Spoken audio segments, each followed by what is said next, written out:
Well, the book subtitle is The Case for Reason, Science, Humanism, and Progress. And I'll begin with the progress because that was the epiphany that more than anything inspired the book. I'd written a previous book, The Better Angels of Our Nature, when I was surprised to come across data sets showing that many measures of violence had declined over the course of history. I was stunned to see a graph that showed that rates of homicide from England and other Western European countries from the 1300s to the 20th century, showing a decline of anywhere from 35 to 50 in the chances of getting murdered. When I called attention to this fact in a blog post, I then got correspondence from historians, from international relations scholars, from sociologists saying, you know, you could have mentioned other declines, another decline of violence. And one war scholar showed me that the rate of death in war had plummeted. Another showed me that rates of domestic violence had gone down. Still another that rates of child abuse had gone down. And I realized at the time that there was an important story here that was that had to be told, that these different declines of violence ought to be presented to the world in between a single pair of covers, just because it did seem to be something of a pattern. And as a psychologist, it opened up the challenge of how to explain it. First of all, how to explain the fact that there is so much violence in human affairs, but also the fact that it can be brought down.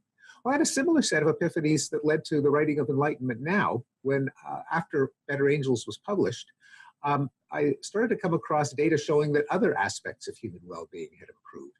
The rate of extreme poverty had plummeted by about 50% just in 3 decades and now stands at less than 10%. Life expectancy has been increasing all over the world, including the poorest parts of the world.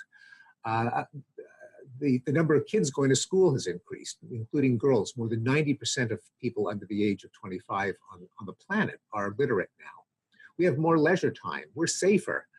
In measure after measure, life has been getting better, and it's not the kind of development that you could learn about reading the papers. Quite the contrary, because journalism covers what goes wrong, not what goes right. You can easily come away with the impression that the world is getting worse and worse as a kind of statistical illusion, feeding a cognitive bias, and not realize until you looked at data sets how many ways in which life has improved, including measures like war and crime, which one might guess are going in the wrong direction as opposed to the right direction.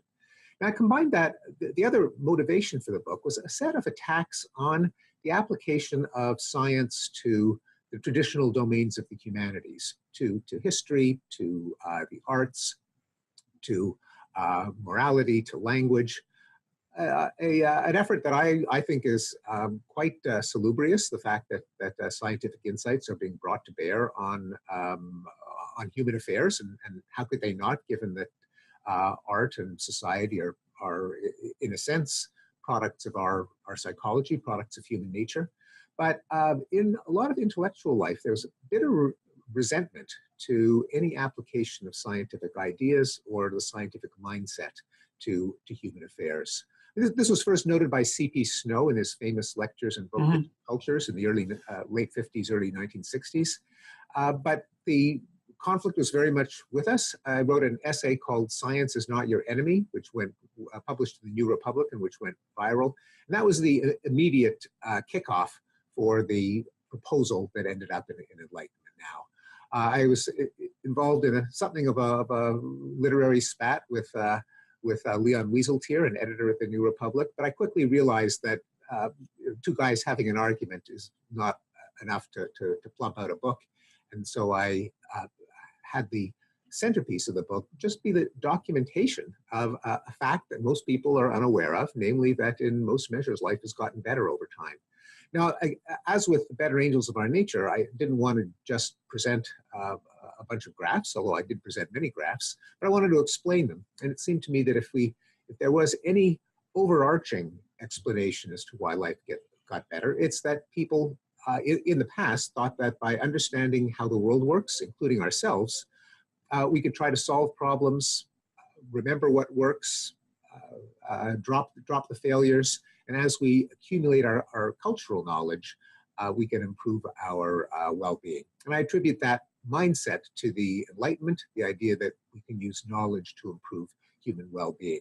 Now, that might sound almost too banal and trite to be worth defending. But no, I don't think it does. And so I thought that those ideals very much needed a defense.